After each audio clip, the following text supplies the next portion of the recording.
particularly at this time, no, that we are grappling with a lot of issues, no, na pertaining to the pandemic. So, ayan. So I will be talking about coping with mental health challenges in the new normal. But seems like we are not yet normal in the normal, diba? I mean, like we are still in, so this is probably our new normal, no? We are, parang in chaos pa rin, so not particularly in a new normal. So once again, good afternoon. So next slide. Ay, send ako, ma'am. Salamat. Well, pwede po bang makiusap kami sa mga participants? 400 lagpas na po tayo. Paki-off po yung audio at para hindi po mag-interfere sa presentation ng ating speakers. Okay lang po? Salamat ho.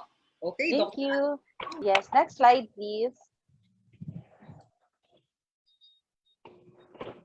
Yan. So now looking at this slide, so I would like to sabihin niyo sa akin kung nasaan kayo in terms of mood for the past week. Yung dito number sa 6. yung so dito sa number 1 kung titingnan mo, dito sa left side natin kung titingnan mo, medyo hindi okay. To the right, no, it's happier, no? So yan, so I'm seeing people no nagsasabi, mostly nasa 2 and 3. Yeah, okay. So thank you so much for your participation. So those who are not able to so isipin nyo for the past week ba, ano ba yung mood ko ngayon? Ano ba yung nararamdaman ko? Okay, next slide.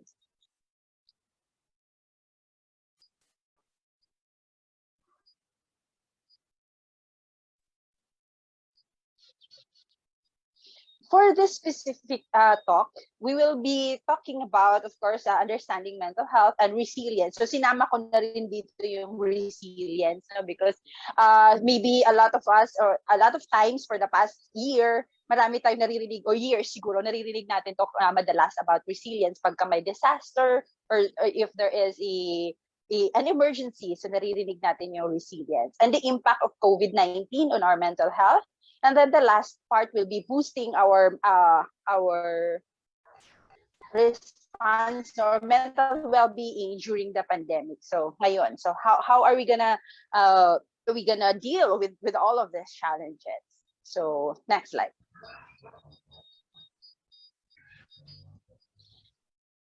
So ito kasi ang kung makikita nyo in this slide, makikita nyo, diba, there's this parang gulo-gulo na picture of a man on our left side of the screen. So ang akala kasi natin it's that yung mental illness or yung about mental health is ito lang siya yung kabila. It's lahat ay normal na umiikot, or normal ang everything that we think of, or normal ang everything that we actually feel. So, but then we have to consider that having actually a mental health, it's just, we all have all these thoughts, we all have these feelings, no, na daily that we experience, and yet we're able to figure out which thought to react to, or which feeling to react to, or how to react to a certain feeling or a certain thought. So yun ang basic na concept of having a mental health. So next slide. There is no health without mental health. So this one also is very common. We get to hear about this, no, sa mga talk international, or even as the advocates for mental health, we often say now there's no health without mental health. And as Com Gwen kanina was saying, that this is very important because mental health is the foundation for well-being and effective functioning for an individual and for a community. So it doesn't just affect one person or your life, but also the other people in the community or in your community, be it your family or the big community, like for example, our country. So yun ang importance of mental health. Next slide. So mental health is actually more than the absence of mental disorders. Kasi madalas, no, when we ask, what is mental health?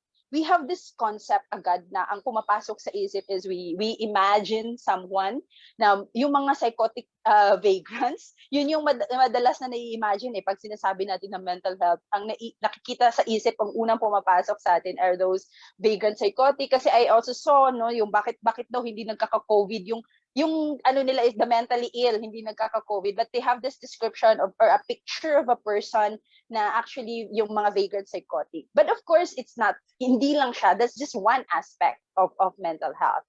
But mental health, no, hindi lang dahil wala kang sakit. There are actually psychological dimensions of mental health. So ito siya, if you are able to contribute to the community. So there is sense of purpose. If you can work productively and fruitfully, so being productive and creative. You display resilience in the face of extreme life experiences. So yan. You can cope with the normal stresses of life. So ngayon kasi nandito tayo sa extreme life experience, no?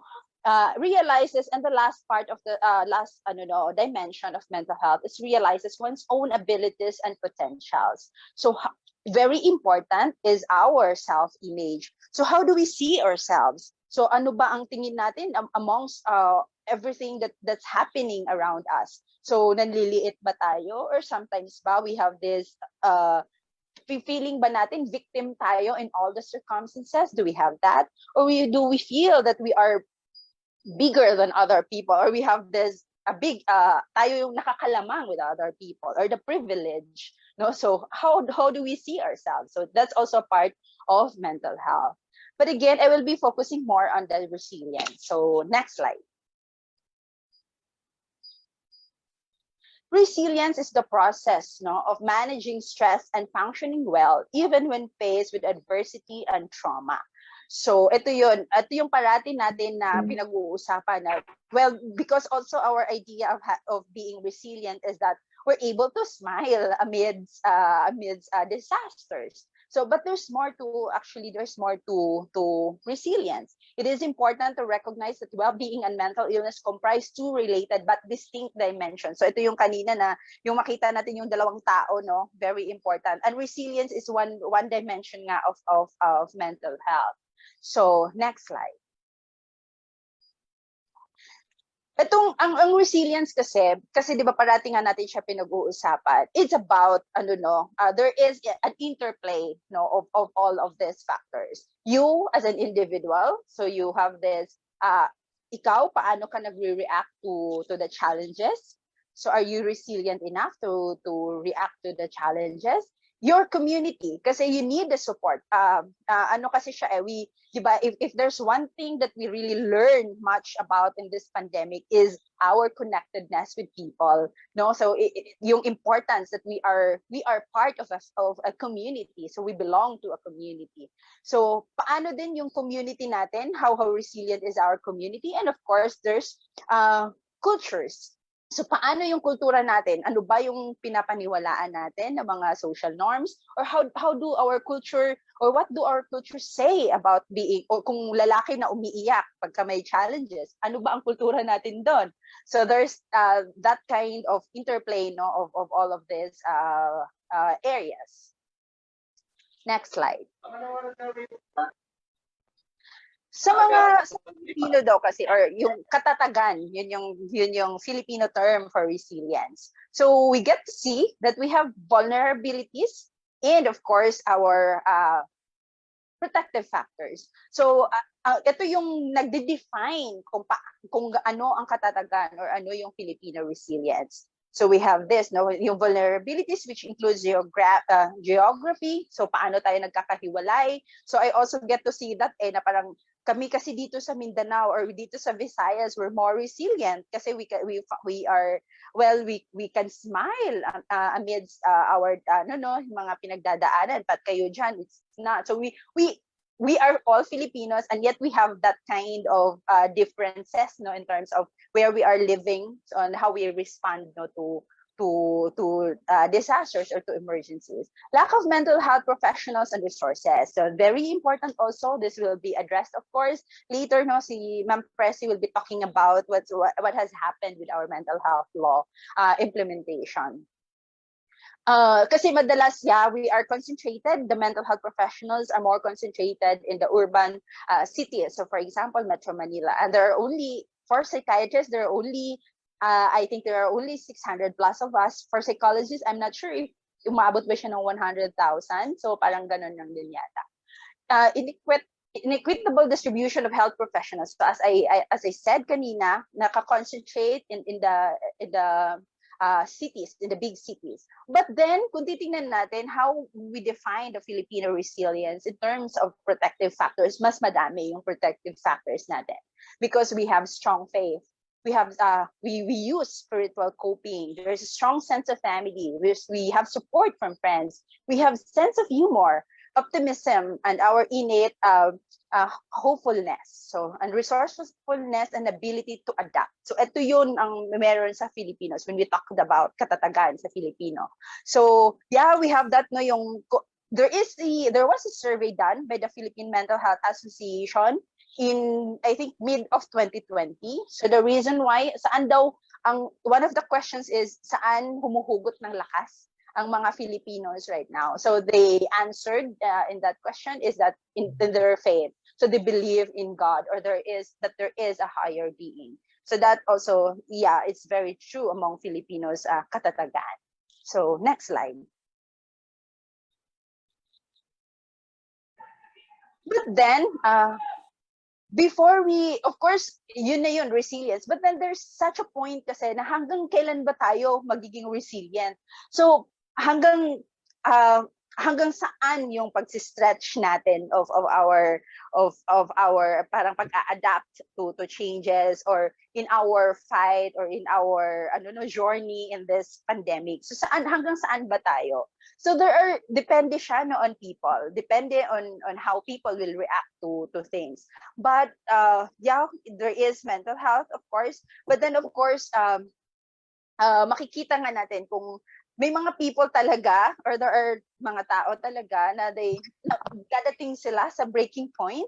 So, kailan ba tong breaking point? At paano natin malalaman na nandito na pala tayo sa dulo? Mapupunta na pala tayo dun sa mental health concerns or issues, or even to the extreme part of mental illness. So, paano natin makikita? So, there are basically 4 categories of signs of distress. So, hiniwa-hiwalay lang siya. So, there's emotional reactions, our cognitive reactions, social reactions, and physical reactions. So, makikita natin sa mga tao, yung kung nadidistress na siya, nandun na siya sa dulo ng pagka-stretch sa kanya, ng resilience niya. So, there are signs of distress na makikita natin. Next slide. So for example, for emotional reactions, this is connected to how a person is feeling, ano yung nararamdaman natin, and paano natin piniperceive, yung paano tayo nagko-cope sa situation. So kaya paminsan yung ibang tao is they really feel na parang victim na sila of all of this happening around us. So examples of these are fear and anxiety, helplessness, hopelessness, excessive fear of the infection. There's guilt feelings, there's anger or frustration, sadness, loneliness. Unfortunately, I have this at this point, since the start of the pandemic, I have heard a lot of people with manifestations of all of this emotional reactions, that are already signs of distress. Okay na din, napicturean ko naman din. Excuse me, request lang po ulit, please, ating participant off yung audio para po wag ating resource person. Maraming salamat. Next slide, please. So, yung cognitive reactions naman. So, ano ang signs of distress in terms of how we think, or paano natin minamanage yung thoughts natin. So, ito yung mga signs of distress. There's impaired concentration, confusion, intrusive thoughts, dissociation, hypervigilance. So, that's being always on alert, and impaired memory. So, malamang meron na rin tayong ganito, sometimes na naku-confuse tayo, kaka-work from home natin, naku-confuse na tayo, ano na bang araw ngayon? So, what day is it na already? Or is it weekend ba, or is it weekday pa, or something like that? And hypervigilance, so lalo na minsan pag nakikita natin yung I have this personal experience on diba, the Facebook right now is becoming an obituaries, no? So I mean, I see a lot of deaths and a lot of yung parang mga dedications to people or something like that. So sometimes I do have that na parang pag nakikita ko na mahaba yung pinupost ng isang tao and parang celebrating a life of a person or describing a person nicely. So I am already parang alerted na, oh my God, these people died. Parang ganon. But yet pala, pag tinitingnan mo sa dulo, happy birthday or something lang na ganon. So, but then my tendency is that to think that way, no? Oh my God, ano nangyari sa kanya? So I have this kind of hypervigilance. So I don't know kung kayo din ba nararanasan nyo rin ba siya. So, and very clear kasi to yung hypervigilance when we know that we will gonna be stuck for the version 2 of the ECQ. Lahat ng tao naging ganon. So there's this panic buying again. So yeah, we become hypervigilant. So, but it's already a sign of distress. So next slide. Yung social reactions naman, this is connected to how a person interacts on a social level. Kasi again, we are social beings. So yung example nito is reduced confidence or self-esteem, withdrawal, irritability, interpersonal conflict, avoidance, lack of self-care, and sometimes obsessive-compulsive behaviors, no? Particularly around hygiene in the context of the pandemic. So hugas ng kamay to the point na sobra na pala yung kamay nila nagsusugat na. So yan. So, next slide. The physical reactions, very common also ito. So right now, siguro a lot of us are complaining na nahihirapan huminga paminsan, hindi nakakatulog, or there is, no, kinakabog yung dibdib, no, mga ganyan, muscular tension, so kaya sumasakit yung ulo, yung batok, mga ganyan.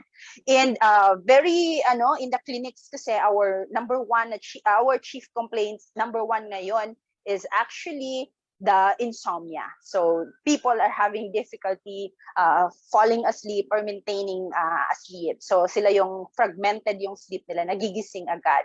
At pagkagising nila, parang hindi pa rin sila nakatulog. So they kind of have that. And it's our number 1 chief complaints in the clinics. So these are all signs of distress. But when we say it's signs of distress, it doesn't mean that you are already having mental illness. So it just means that your body is reacting to something or is warning you that you need to do something about the situation, no? So next slide.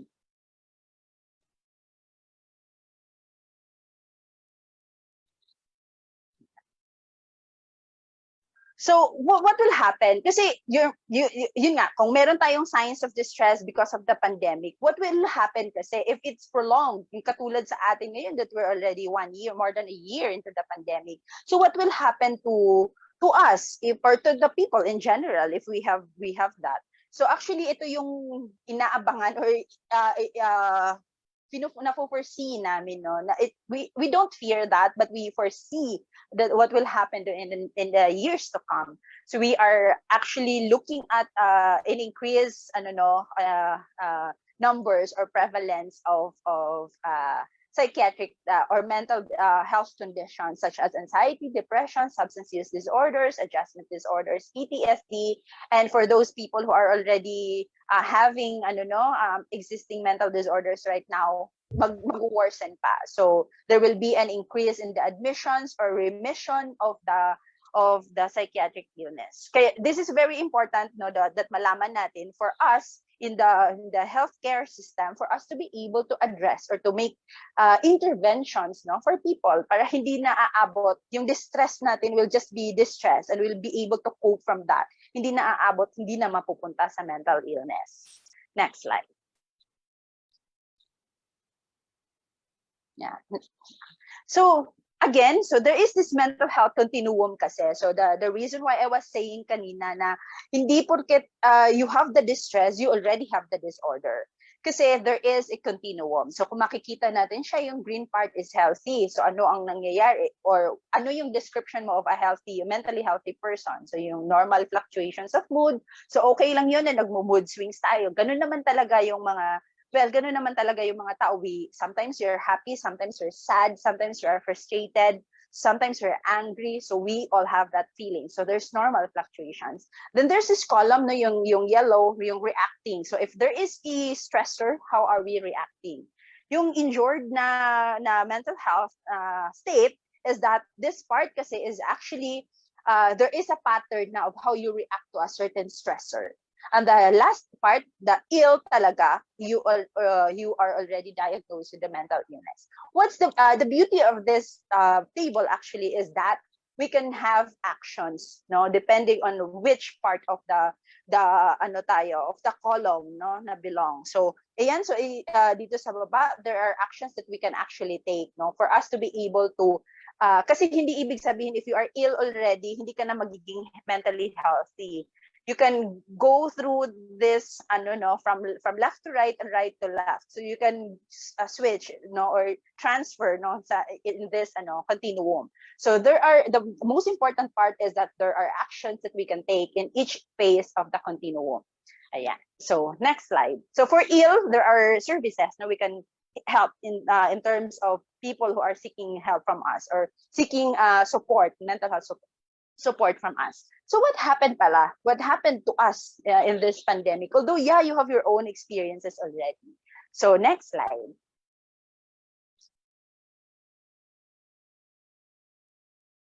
Yeah. So this is a picture, no? I want you to focus your attention on the screen. So kung makikita natin, this is the picture of what's happening to us in this pandemic.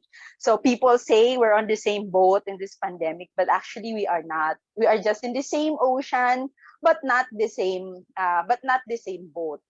So ayan, so makikita natin, some boats are sinking, some are small, some are really large ships. So next slide. So the coronavirus pandemic is inducing a considerable degree of fear, worry, and concern. So this is from the WHO. Next slide. Specifically, there are pandemic-related stressors such as exposure to the events, bakit tayo natatakot, feeling natin wala tayong magagawa, feeling natin we are also affected if we hear stories, particularly in the news or in social media. So yun ang pandemic-related stressors. Next slide.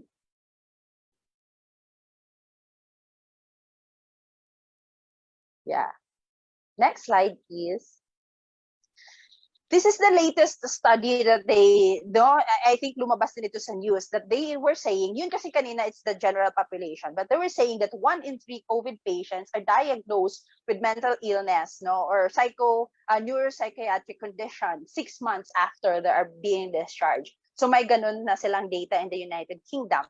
In the Philippines specifically, there was a survey done last year also, and among the almost 2,000 respondents, ang sinasabi ng 1/4 of them they are reporting moderate to severe anxiety, and 1/6 of them are reporting moderate to severe depression and psychological impact due to the pandemic. Next slide. So in our crisis hotline, yung makikita natin, tumaas din. So for March alone, there was 1,000 calls received by our crisis hotline. So how are we gonna boost our mental health during the pandemic? So ito na yung pwede natin gawin, no, to help us survive or thrive in this pandemic. Next slide. We encourage, this is very important, we encourage mental health conversations. That's why I'm thankful to CHR for having this platform to talk about mental health. So next slide. Yan, so ayan, no, what we shouldn't say to someone experiencing mental health problems. So huwag nating sabihin that there is nothing wrong with you or it's all in your mind, because it will invalidate someone's feelings, no, or ano yung experience ng somebody suffering from a mental health concern. So next slide.